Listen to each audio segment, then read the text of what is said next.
దేవుని పరిశుద్ధ నామానికే మహిమ కలుగును గాక. ఈ యొక్క సమయంలో ఈ వీడియోలు చూస్తున్న ప్రతి ఒక్కరికి కూడా ప్రభు నామన వందనాలు, సబ్స్క్రైబర్లకు కూడా వందనాలు. ఇంకా మరి పరిచర్య కొరకు ప్రార్థన చేయండి.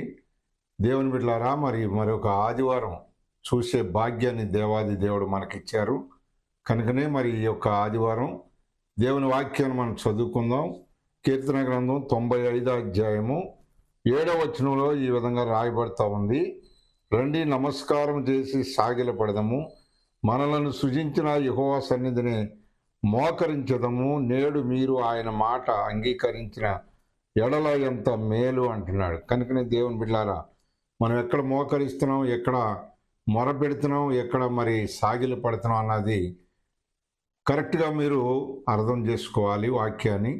దేవాది దేవుడు అంటున్నాడు, మనలను సృజించిన యెహోవా సన్నిధిని మోకరించదము, ఆయనకి ఆరాధన చేద్దాం, ఆయన ఘనపరుద్దాం, ఆయన స్తుతిద్దాం, ఆయన్ని సంతోషపెడదాం.